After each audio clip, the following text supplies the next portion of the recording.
Hey everybody, that's right, I'm back. Season 4, Life Lessons video blog. And I'm very excited about 2015. Again, it's another year, another opportunity to strive to be at your very best, to strive for greatness and success, and to accomplish the goals that you set forth. Now today's video and the first few videos are going to be a little different. I'm actually going to start the year off with a series on leadership, something that's very important, very critical.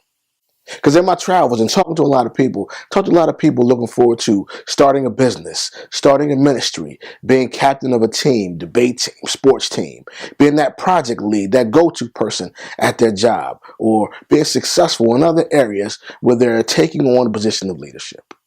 So for the first video of the year, we're going to talk about what are the qualities, what are the things that makes a good leader. Now, there are many, and leadership is one of those relative terms that if you asked 10 people, you may possibly get 10 different answers. But we're going to talk about 4 things that are critical for every leader. I call them my 3LT, 3 L's and a T. The first quality for a good leader is you have to listen. You have to be a good listener. You know, interestingly enough, a study just came out that said over 70% of Americans believe that their boss is a bad boss or incompetent. And one of the things that's important, one of the things that came out of that study is most bosses don't listen. They're good at delegating, they're good at giving out instructions, bossing people around, if you will. But most people in leadership capacity don't listen. They don't listen to what's going on and hear the voice of the people.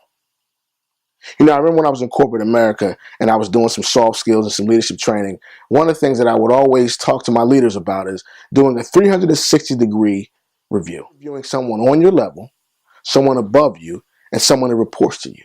You're covering all bases. As it says, you're going all around 360. And the reason why that's important is you get different voices. Maybe the customer or the person that reports to you has a different feeling than the person that you report to, or the person on your level, your peer. And the key to that 360 review is listening. Listening to all the parties, understanding how you can grow, how you can develop and be better. That second item, that second L, the good characteristics of a great leader is they're learners. They have a desire and a want to learn.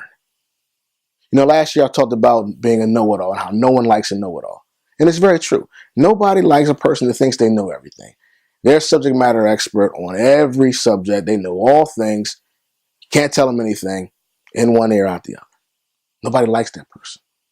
And just like nobody likes being around that person, nobody likes to report to someone or to have a leader they have to follow that thinks they know everything. So it's important to be a learner, willing to take pride in personal and professional development, to be at your very best. And the great thing about being a learner is, as a leader, if you show a desire to learn, the people that will follow you will catch on to it.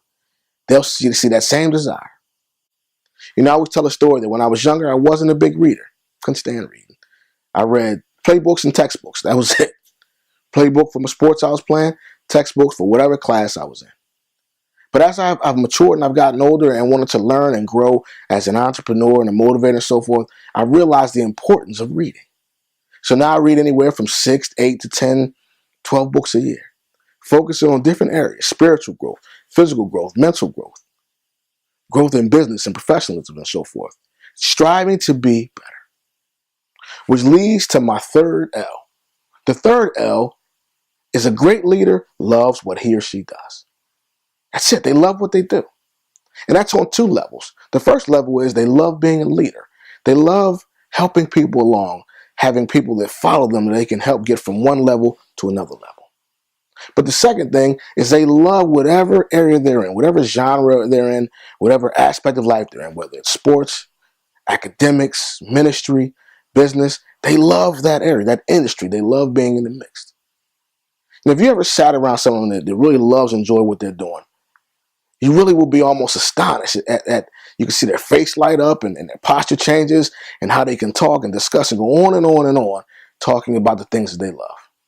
And I remember stopping over at my aunt's house during the holidays and talking to my Uncle Bob. And my Uncle Bob's very successful. And in our conversation, you know, he starts talking about the things that he's doing, the next level of his business. And you can just hear it. You can hear it in the things, in the way he's discussing it. You can see it. He's really enjoying where he is in life and what he's doing and his level of business. And that's a great leader.